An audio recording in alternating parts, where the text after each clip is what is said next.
Adam Schiff just made the catastrophic mistake of attacking the quietest man in Washington, Mike Johnson, right to the face of the man holding the gavel above his head. What the senator from California didn't know what he should have known, because he spent 4 years across the aisle from this man, was that Mike Johnson wasn't just a speaker who inherited a broken caucus and held it together with duct tape and prayer. He was the constitutional lawyer who sat on the other side of the impeachment table.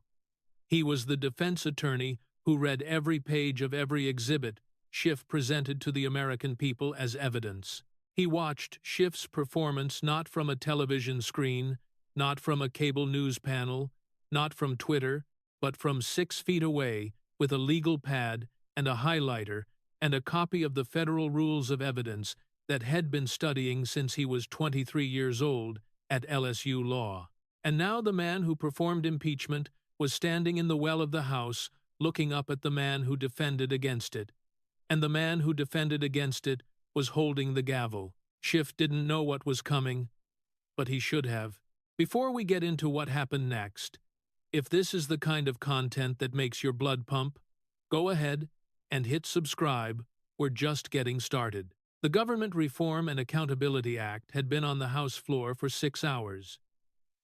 It was a Tuesday in late February, one of those Washington days where the marble hallways felt colder inside than the weather outside, and the chamber had that particular quality of light, flat, institutional, unforgiving that made every wrinkle and every bead of sweat visible from the gallery.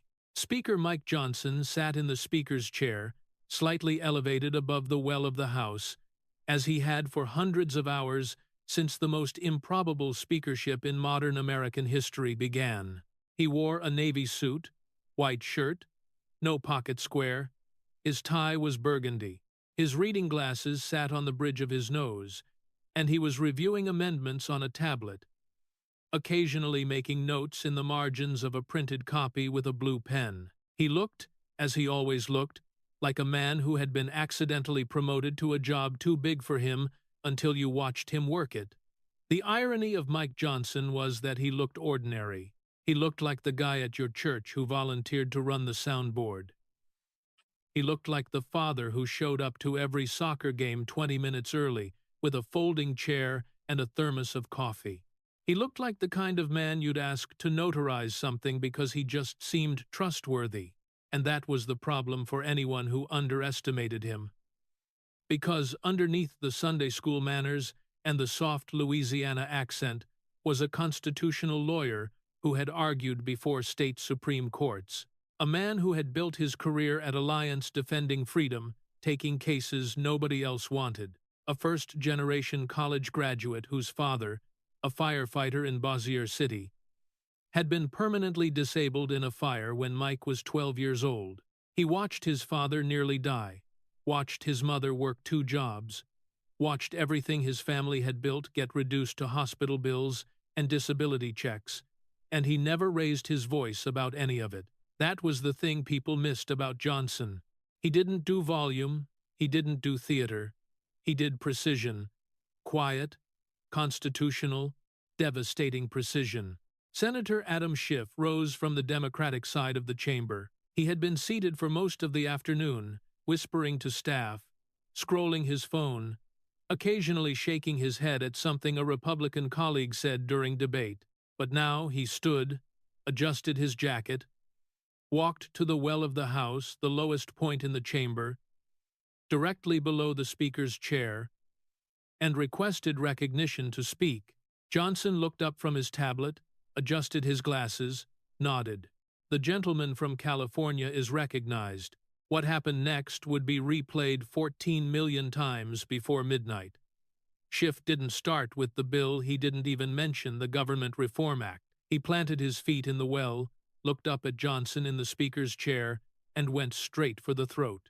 "Mr. Speaker," Schiff began, his voice carrying that particular quality smooth, rehearsed, camera-ready, that had made him the most televised member of Congress for 3 straight years. "I rise not to debate this bill, but to address the fundamental crisis of leadership in this chamber. A murmur rippled through the Republican side. On the Democratic side, a few members leaned forward. Schiff's staff, seated behind the rail, held their phones at angles that suggested they had been told to record. This was not spontaneous. This was a performance that had been rehearsed, timed, and coordinated. The attack filmed from 3 angles before the first word was finished. "Speaker Johnson," Schiff continued, his eyes fixed on the chair above him, "you are the most dangerous man in Washington." He paused.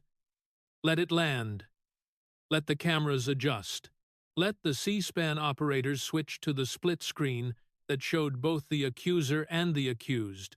Not because you're powerful, but because you're weak." Johnson's pen stopped moving.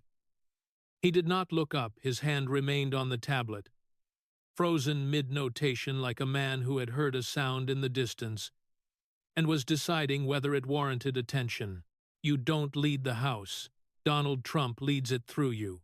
You are a rubber stamp with a Bible and a gavel.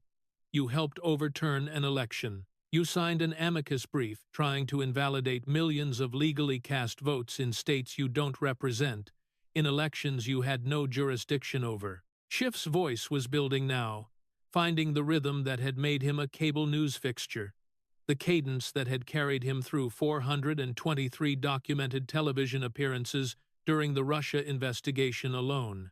It was a specific kind of rhetoric, not passionate, not fiery, but constructed, every clause building to the next, every pause calibrated.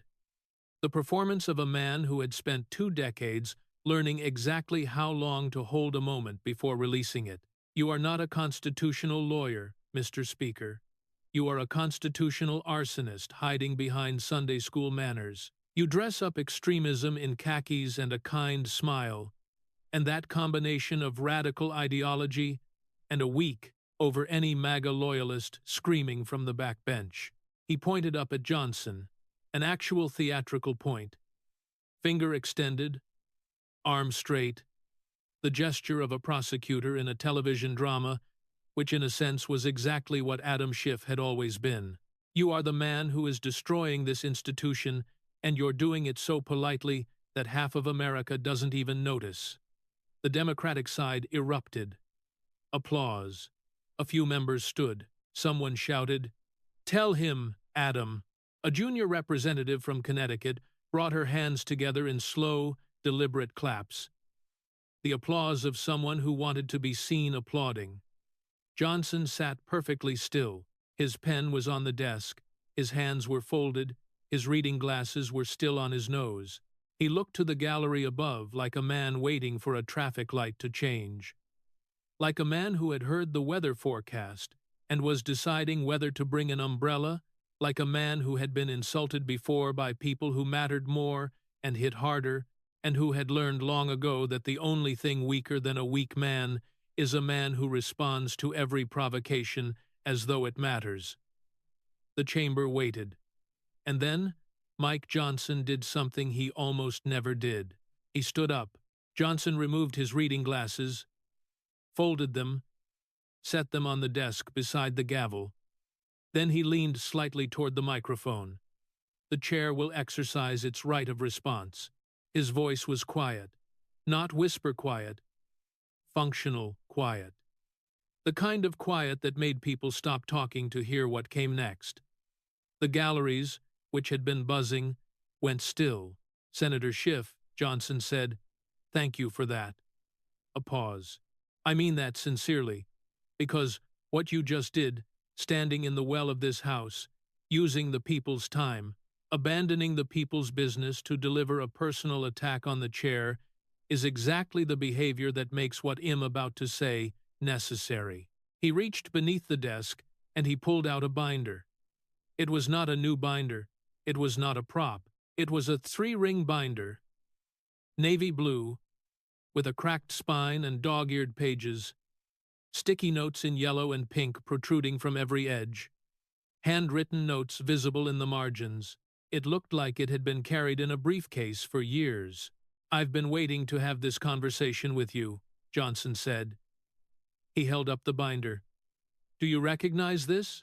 Schiff's expression didn't change, but his hand, which had been gesturing freely during his speech, dropped to his side. "This is my copy of the impeachment record," Johnson continued. "First impeachment, United States versus Donald J. Trump. I was on the defense team, Senator. Not as a commentator, not as a talking head on CNN, as a constitutional lawyer sitting in that chamber, reading every exhibit, cross-referencing every claim you made." He opened the binder.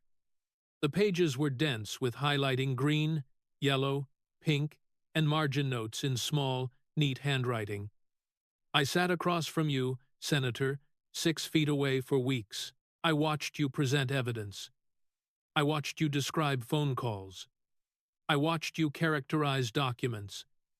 And I watched you do something that I have never in 20 years of legal practice seen another attorney do." Johnson looked up from the binder. "You presented evidence you knew was incomplete, characterized it as comprehensive, and dared anyone to question you because you knew the classified material couldn't be released to contradict you in real time." The chamber was silent now. The kind of silence that meant everyone was listening not to see if he was right, but to see where this was going. "Let me be specific," Johnson said. He flipped to a tabbed page. "You appeared on national television 423 times during the Russia investigation, 423. That's not an estimate. That's a media monitoring count entered into the public record." He ran his finger down a page of notes. "In those appearances you said, and I'm quoting from transcripts, that you had seen evidence of collusion that was, quote, more than circumstantial. You said it was damning. You said it was significant.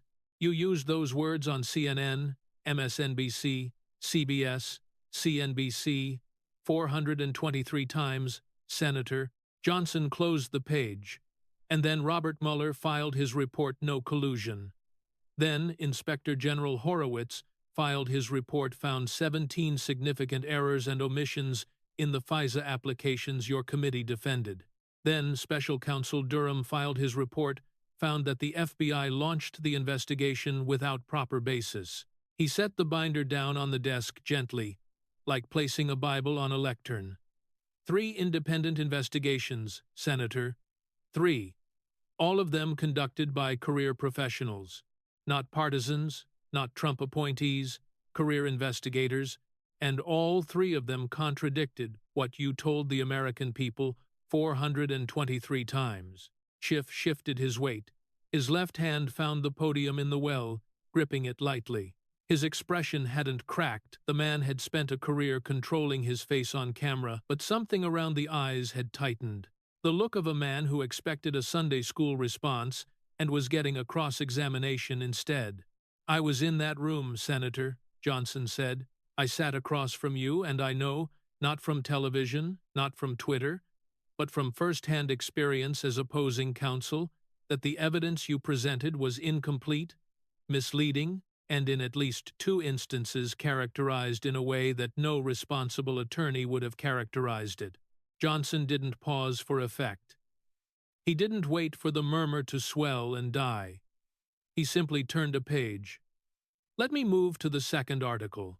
Schiff's chief of staff, seated behind the rail, leaned forward and whispered something to a junior aide.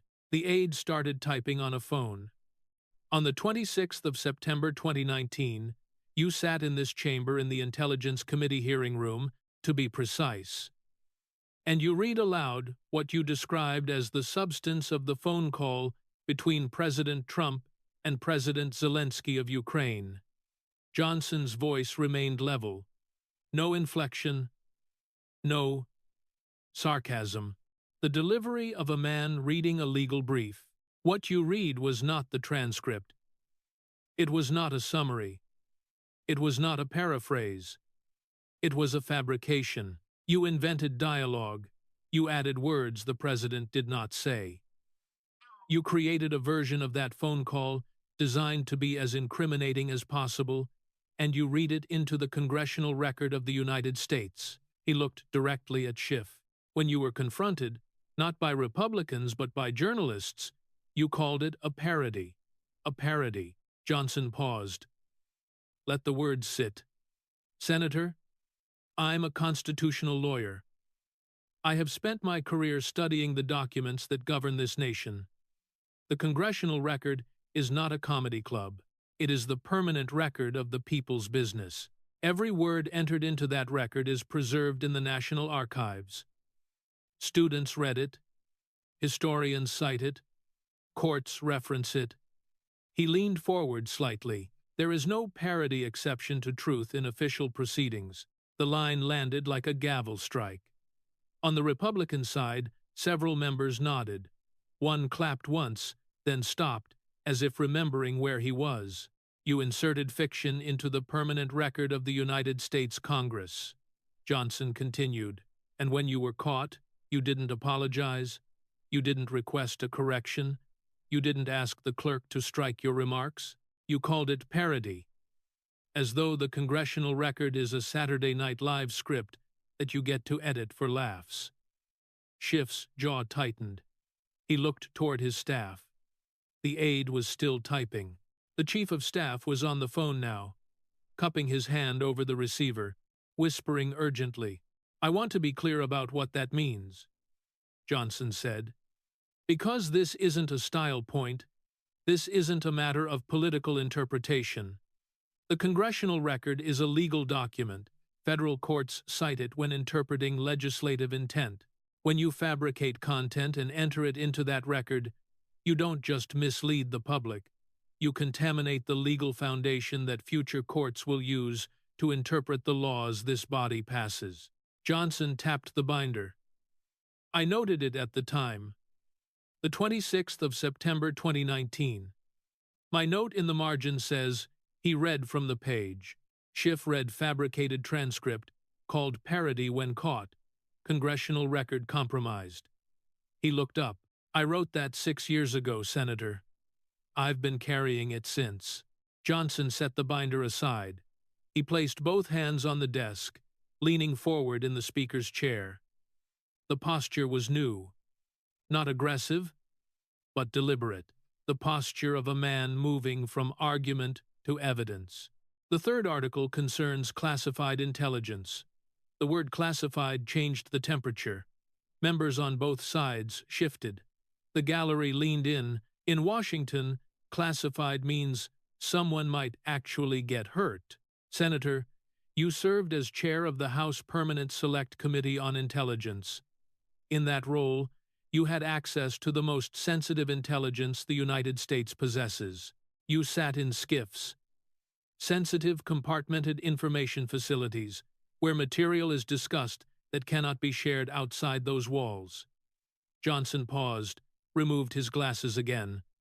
A deliberate gesture, the gesture of a man who wanted to look at someone without any barrier between them. I want the gallery to understand what a SCIF is. It's not a metaphor. It is a physical room with no windows. Electronic devices are surrendered at the door. The walls are constructed to prevent signal leakage. Inside that room, intelligence officers, men and women, who have spent careers building networks of human sources in hostile countries. Brief members of Congress on information that, if disclosed, could result in the identification, capture, torture, and death of the people who provided it. The word death changed something. Members on both sides straightened. The gallery was motionless. The protocols aren't bureaucratic theater. They exist because a single unauthorized disclosure, one leaked detail, one name, one operational method described in a newspaper article can collapse an intelligence network that took a decade to build and put human beings in body bags. I say this not as a politician. I say this as a man who has sat in those rooms as speaker and understood the weight of what I was hearing. Johnson put his glasses back on, opened the binder to a tabbed section, a different colored tab than the previous articles. As Speaker, I oversee the Intelligence Committee you once chaired. I've reviewed the access logs. I've reviewed the timing. And I've had staff compile a correlation analysis that I am going to describe to you now, carefully, because some of the underlying material remains classified, but the metadata patterns do not. He ran his finger down a page. On 12 documented occasions, Senator, 12. There is a metadata correlation between Schiff briefings you attended and media reports that appeared within 24 to 48 hours, containing information that could only have come from those briefings. Schiff's face went still. Not a crack, a freeze. The difference between composure and paralysis. His right hand, which had been resting on the podium, slid off the edge and disappeared to his side. Let me give you the structure of what the correlation looks like, Johnson continued. Schiff briefing on a Tuesday morning. You attend. You leave. Within 48 hours, a national media outlet publishes a story containing specific operational details, not general themes, not broad policy descriptions, specific details that match the content of that briefing. This pattern appears 12 times over a 6-month period. Johnson looked up. I am not making an accusation. I am a lawyer. I understand the difference between a pattern and proof. What I am telling you, and telling this chamber, is that the FBI's Counterintelligence Division has been provided with the full data set. They are conducting their own assessment. That assessment is ongoing. A murmur swept through the chamber. Different from the earlier ones. Sharper. The sound of people realizing this wasn't rhetoric. This was a referral. This was a sitting speaker announcing on the House floor that he had sent a counterintelligence referral to the FBI about a sitting senator. Schiff's chief of staff stood up behind the rail. Actually stood up. He was holding his phone with both hands, thumbs frozen over the screen. He looked like a man who had just watched his car roll off a cliff and was still holding the keys. What I will say, Johnson continued, his voice dropping half a register, is that the irony should not be lost on anyone in this chamber. The same man who spent 423 television appearances accusing others of being compromised by foreign intelligence, the same man who looked into cameras and told the American people that he had seen evidence of treason, that he had proof that the President of the United States was an agent of a foreign power. That man had access to the most sensitive intelligence in this nation. And that intelligence appeared in the press repeatedly, in patterns that the counterintelligence professionals I've consulted describe as, he glanced at a note, consistent with unauthorized disclosure. He closed the red, tabbed section. You spent 3 years accusing a president of being compromised, Senator, while sitting on the most sensitive secrets this nation possesses in a room with no windows, with protocols you apparently considered optional. Schiff's grip on the well podium tightened. His knuckles, visible from the gallery, had gone white.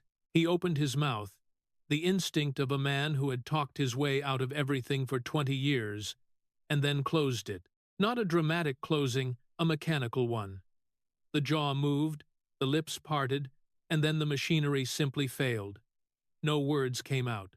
Not because he chose silence, because the language center of a man who had lived by language had, for the first time in his public career, encountered a moment it could not process fast enough to respond.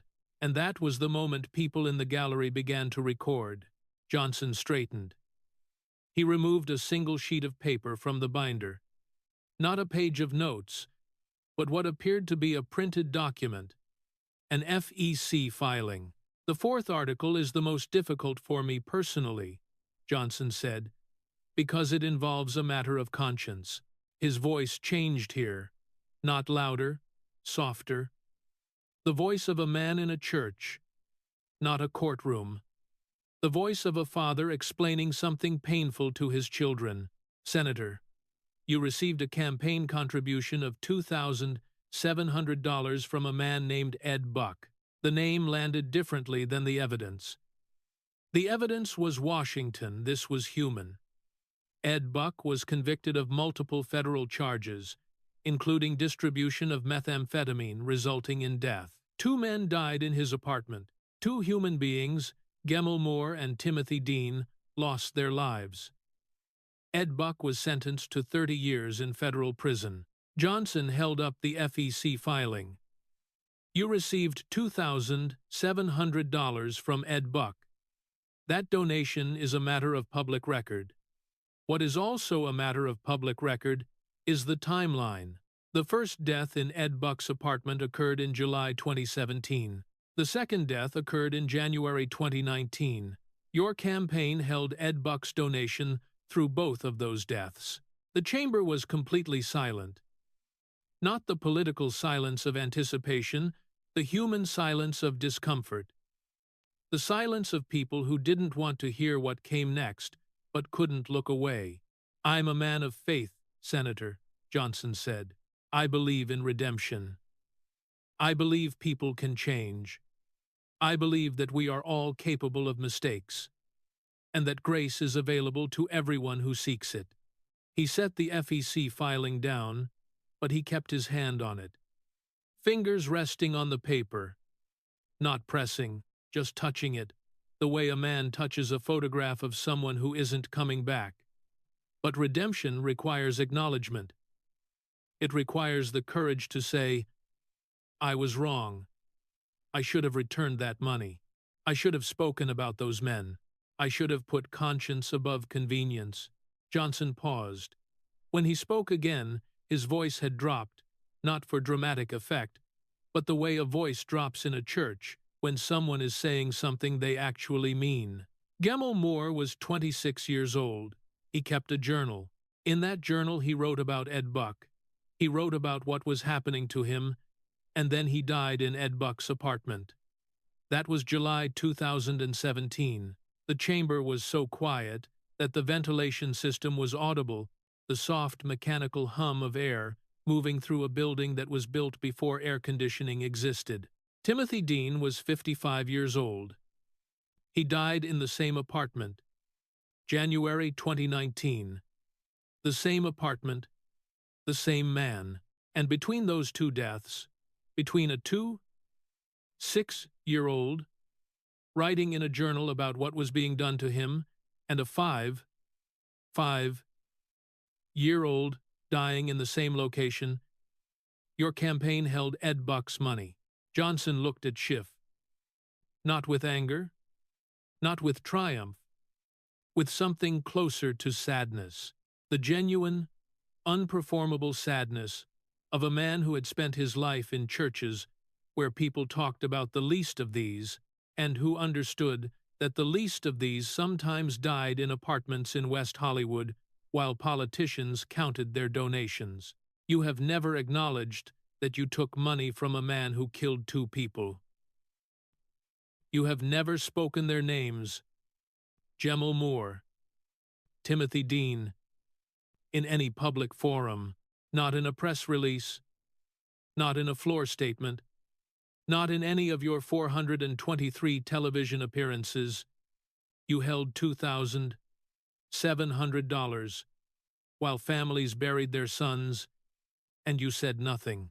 Schiff's eyes moved, not to Johnson, to the gallery, to the cameras, to the exits.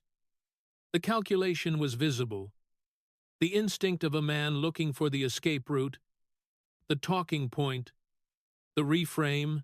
His lips moved, the ghost of a response forming. Something about how many politicians received donations. Something about the impossibility of vetting every donor. But the words never became sound. Because there is no talking point for dead men's names. There is no reframe for a journal. There is no pivot from a 26-year-old who wrote down what was happening to him before he died in the apartment of your donor. I don't bring this up to score a political point, Johnson said. I bring it up because you stood in this well 5 minutes ago and questioned my moral authority. You called me dangerous. You called me a rubber stamp. You questioned my fitness to hold this gavel. He picked up the gavel. Held it. Not raised. Held across his palm like a carpenter holding a tool. like his father held a fire axe, not as a weapon, but as the thing you carry because someone might need you to use it. I hold this gavel with clean hands, Senator. Can you say the same about the money you held? Schiff was standing in the well, but he was no longer performing. His posture had changed. Shoulders drawn in slightly. Weight shifted to his back foot. The stance of a man who wanted to be somewhere else. His chief of staff had stopped whispering and was now watching the chamber monitor with the expression of someone watching a car accident in slow motion. Johnson set the gavel back down, opened the binder one last time, the fifth and final article. He didn't need to look at his notes for this one. He had been in the chair when it happened. On the 21st of June, 2023, this House voted 213 to 209 to censure you. The resolution charged you with misleading the American people regarding the nature and strength of evidence of Russian interference in the 2016 presidential election. Johnson's voice was measured, almost clinical. The voice of a judge reading a sentence. I presided over that censure, Senator. I held this gavel while the resolution was read. I watched you stand in the well of this House, the same well you're standing in right now, while the charges were read aloud. He paused, let the symmetry register, waited for it to land, not with impatience, but with the patience of a man who understood that some truths need a moment to arrive. 213 of your colleagues voted to formally censure you. Let me be precise about what that means, because the word censure gets thrown around in Washington like a parking ticket. It is not a parking ticket. It is the formal, institutional, bipartisan judgment of the people's representatives that a member of this body has violated the trust placed in them. It is entered into the permanent record. It follows you. It is the closest thing the House of Representatives has to a criminal conviction without criminal proceedings. Johnson looked at Schiff, a 213 people. Not cable news pundits who get paid to have opinions, not Twitter accounts with flag emojis, not political opponents in some distant election, 213 members of this body. The people who work with you, who sit beside you in committee, who ride the same elevators, who eat in the same dining room, looked at the evidence of your conduct and concluded that you had misled this nation. He tapped the binder. That vote is in the congressional record, the same congressional record you contaminated with your parody. And unlike your parody, Senator, that vote is real. It happened. It cannot be called satire. It cannot be recharacterized as humor. 213 people, including members of your own conference, who abstained rather than defend you, who walked out of the chamber rather than cast a vote either way, because they could not bring themselves to say you were innocent, but lacked the courage to say you were guilty, looked at what you did and concluded that the American people had been misled. Johnson leaned back slightly. His voice softened, not weak, restrained. The voice of a man approaching the end of a closing argument who knows the jury has already decided. I remember that day, Senator. I remember it because I was new to the chair. I had been Speaker for less than a year, and I remember thinking as I watched the roll call, 213 to 209, that this was not a moment of triumph. It was a moment of institutional sadness. Because censuring a member of this body means something has gone wrong. It means the system had to correct itself. Because the individual would not self-correct, Schiff's hand was trembling. Not dramatically, not the television tremor of a man performing distress. A real tremor. The involuntary movement of a hand that had spent 20 years pointing at cameras, jabbing at evidence, gesturing with the practiced precision of a man who understood that hands communicate as much as words on television, and that hand was now shaking visibly in the flat light of the House chamber because it was being pointed at instead of pointing. He pulled it off the podium and placed it at his side, but the movement was too quick, too deliberate. He knew people were watching his hands. He pressed his palm flat against his thigh, trapping it.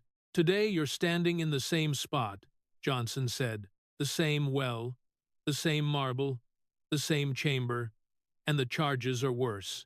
Johnson stood for a long moment in silence. The chamber held its breath. Somewhere in the gallery, a phone camera clicked, the only sound in a room built for noise. Then Johnson picked up the gavel. He held it in front of him, not raised, not threatening. The way a man holds a Bible before he reads from it. "Senator Schiff, you called me a rubber stamp. You said I don't lead. You said I'm weak." His voice was steady, the voice of a man who had heard worse from his own caucus and survived. "Let me tell you something about this gavel." He turned it slightly in his hand. The wood caught the flat light of the chamber. This gavel was held by Sam Rayburn, who led the House through World War II and kept this institution functioning while the world was on fire. It was held by Tip O'Neill, who worked with Ronald Reagan, a man he disagreed with on nearly everything, to reform Social Security and save it for a generation. It was held by Nancy Pelosi, who wielded it like a sword and never apologized for the blood on the blade. Johnson looked at the gavel. "I hold it differently. I hold it the way a judge holds it. Not as a weapon, but as a responsibility. The responsibility to maintain order, to protect this institution, to ensure that the people's business is conducted honestly, to ensure that when a member of this body speaks, what they say is true, or, at the very least, that they believe it to be true." He set the gavel down on the desk gently. "You, Senator, are the reason this institution needs a gavel, because, without someone willing to hold the line, without someone willing to say the gentleman is out of order, people like you turn the House floor into a stage. You turn the congressional record into fiction. You turn intelligence briefings into press leaks. You turn campaign donations from convicted killers into accounting entries that nobody asks about." Johnson straightened his tie, put his reading glasses back on, picked up the gavel one more time. "You have been out of order in this chamber for 7 years. You were out of order when you fabricated a presidential transcript and called it parody. You were out of order when you told 423 television audiences that you had evidence that 3 separate investigations said did not exist. You were out of order when you held money from a man who killed 2 people and never spoke their names." He looked down at Schiff. The physical geometry was complete. Johnson above, Schiff below. The chair above the well. The gavel above the man. "And you are out of order right now." Johnson brought the gavel down. One strike. Not theatrical, not dramatic. Measured, constitutional. The sound of wood on wood that had echoed in that chamber for 230 years. "The House will come to order." The chamber erupted. But not immediately. There was a beat, a full second of absolute silence. The kind of silence that only happens when an entire room is processing the same thought at the same time. And then the Republican side exploded. Not applause, something deeper. Members standing, some with their hands on their desks, some nodding, some pointing at Johnson with the kind of expression that said, "Finally." Schiff stood in the well. He did not speak. The man who had spent 20 years filling silence with words, who had turned language into a weapon, who had built an entire career on the understanding that silence is death on television, and that the man who speaks last controls the narrative, stood in the well of the House of Representatives and produced no sound. His mouth was slightly open. His eyes were fixed on the Speaker's chair, not on Johnson exactly, but on the gavel, on the small wooden object that had just been brought down once with the force of a period at the end of a sentence, and that now sat on the desk like a closed book. His chief of staff was at the rail gesturing. Subtle at first, a hand wave below the sight line of the cameras. The kind of gesture staff learn in their first week on the Hill. Come back. Come back to our side. But Schiff didn't move, and the gestures became less subtle. A full beckoning motion, then a step toward the aisle. Then the chief of staff stopping himself, because going onto the floor would create a second story, a second clip, a second humiliation. Schiff stood in the well and looked up at the Speaker's chair. The geometry of the House of Representatives is that the well is where you go to petition, and the chair is where you go to preside, had never been more visible than in this moment. Johnson above, Schiff below, the gavel between them. For the first time in his public life, Adam Schiff had no words, not because he was choosing silence as a strategy, not because his lawyers had advised him to stop talking, not because he was calculating the best response for the cameras, because there was nothing left to say. Every weapon he had ever wielded, eloquence, indignation, moral authority, the invocation of higher principles, had been dismantled, article by article with his own record. You cannot argue against your own FEC filings. You cannot cross-examine your own censure vote. You cannot object to a transcript of your own televised statements. The House came to order, and Adam Schiff, the man who always had something to say, walked back to his seat without saying it. The clip hit the internet at 4:47 p.m. Eastern, posted simultaneously by 3 different congressional press accounts and at least a dozen members' personal accounts. By 5:15, the House will come to order was trending on every platform. By 600, the full 1-2 minute exchange had been viewed 8 million times on X alone. Cable news split the way cable news always splits. Fox led with Speaker drops the gavel, Johnson eviscerates Schiff on House floor. MSNBC ran, Johnson weaponizes Speaker's chair in political attack. CNN notably played the full clip without interruption twice, and Jake Tapper, who had hosted Schiff more times than any other anchor in cable news history, offered only, "That was something we haven't seen before." The constitutional law community responded fastest. Harvard's Lawrence Tribe posted a grudging acknowledgement that Johnson's characterization of the congressional record's legal significance was technically precise. Georgetown's Jonathan Turley called it the most effective use of institutional authority from the Speaker's chair since Pelosi tore up the State of the Union address, except Johnson used words instead of paper, and he cited case law. Schiff's office released a statement at 7:30 p.m. It was 4 sentences long. It did not address the Ed Buck donations. It did not address the 12 metadata correlations. It described Johnson's remarks as a political stunt designed to distract from the radical Republican agenda. The statement did not mention the censure. It did not mention the parody transcript. It did not mention Gemmill Moore or Timothy Dean. The statement was, in its own way, a confession, not of guilt, of strategy. Because when a man with 20 years of media training and 423 television appearances to his name releases a 4-sentence response to a 1-2 minute floor attack, the brevity itself is the tell. It means the longer response was worse. It means the communications team drafted 5 versions, and each one opened a door they couldn't close. It means someone in that office said the words every political operative dreads. There's nothing good to say.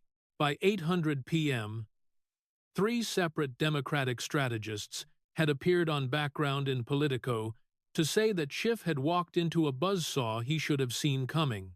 One unnamed senior Democrat was quoted as saying, "Adam's problem isn't that Johnson hit him. Adam's problem is that Johnson used Adam's own record as the bat. You can't spin your own voting history." Another, a former leadership aide who had worked with Schiff during the first impeachment, was more blunt. He attacked the one guy in the building who had been in the room with him, the one guy who didn't need the binder, who lived it. The FEC filing for Ed Buck resurfaced on social media by 9:00 p.m. By midnight, the names Gemmill Moore and Timothy Dean were trending independently, not because of anything Johnson had done after the speech, but because millions of people were searching for them for the first time. The families of both men had been largely invisible in the political conversation for years, their grief overshadowed by the legal proceedings against Buck. Their sons' names reduced to footnotes in court documents. They were not invisible anymore. Gemmill Moore's mother posted on social media for the first time in 2 years a photograph of her son as a child. No caption, no commentary. It was shared 400,000 times by morning. The FBI's Counterintelligence Division declined to comment on the metadata correlations, but 3 former intelligence officials appearing on different networks confirmed that the pattern Johnson described Schiff attendance correlated with subsequent media leaks was precisely the kind of analysis the Bureau would conduct in an unauthorized disclosure investigation.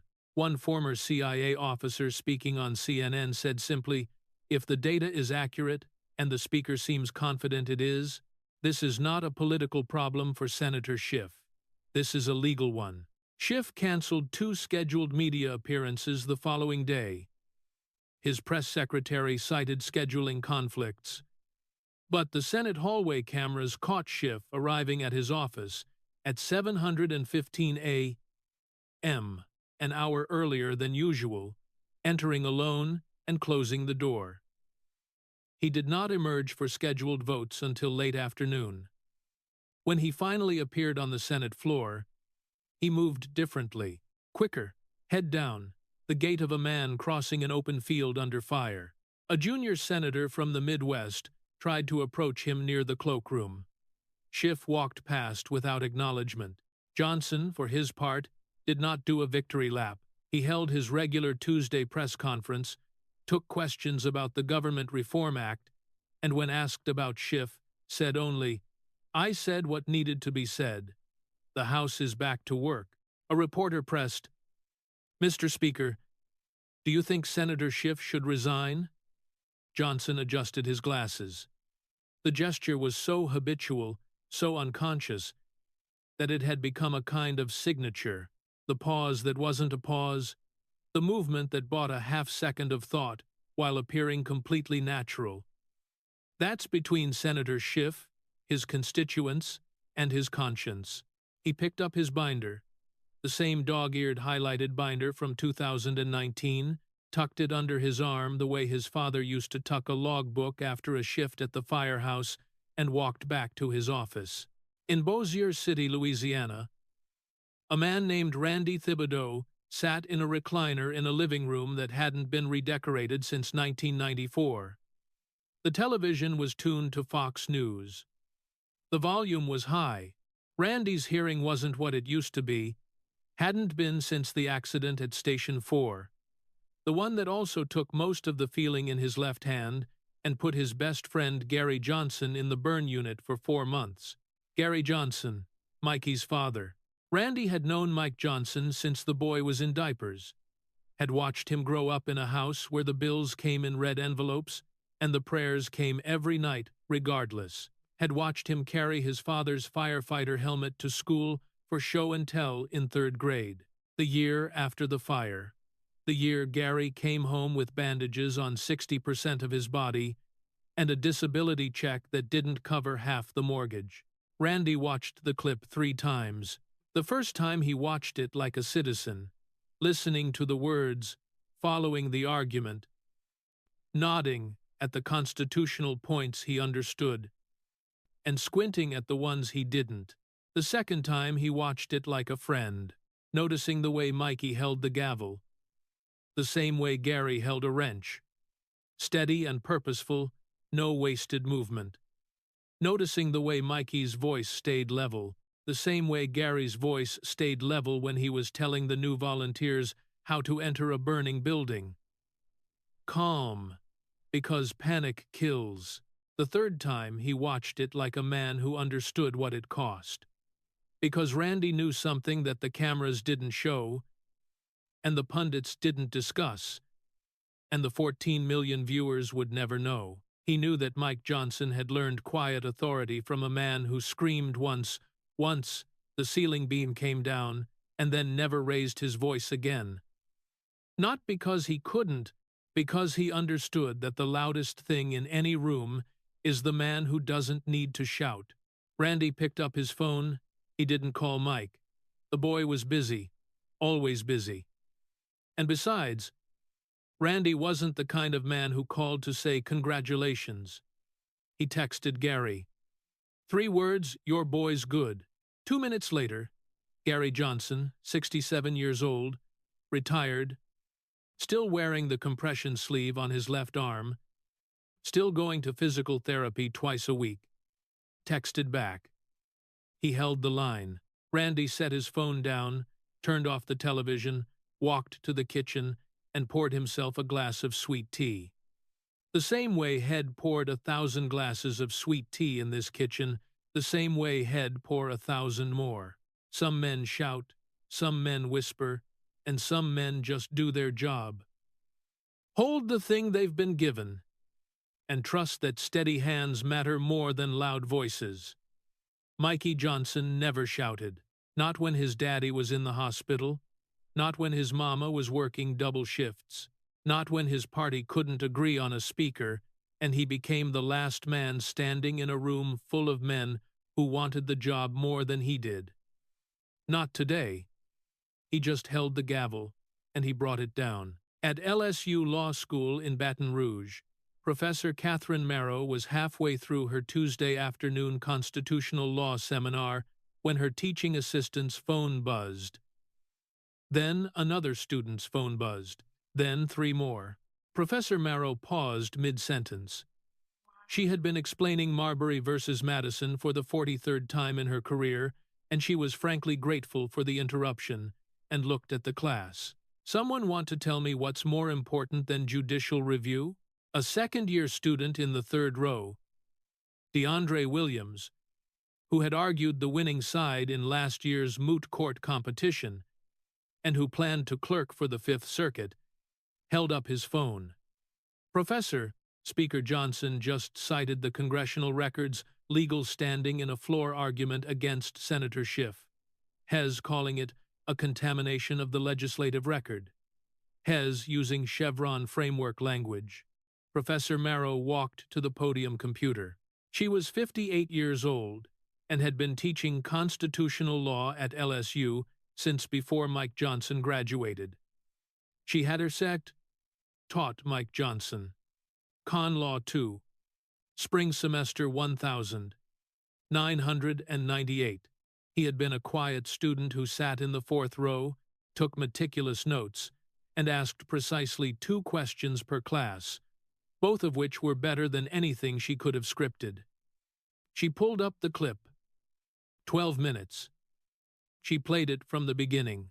The class was silent. When it ended, Professor Merrow turned off the screen and looked at the room. That, she said, is what a constitutional argument looks like. Not on paper, not in a moot court, not in a law review article that 6 people read. In practice, on the floor of the United States House of Representatives, from someone who believes every word of the document he's citing. She paused. Speaker Johnson was in this room. He sat, she pointed, right about there, 4th row. He was not the loudest student. He was not the most impressive on paper. He was the most prepared. Every single day. DeAndre Williams raised his hand. Professor, the congressional record argument.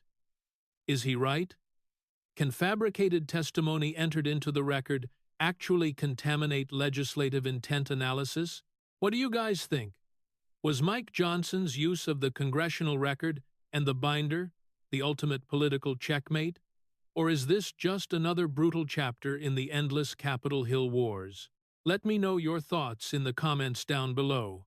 Hit that like button, and I'll see you in the next breakdown.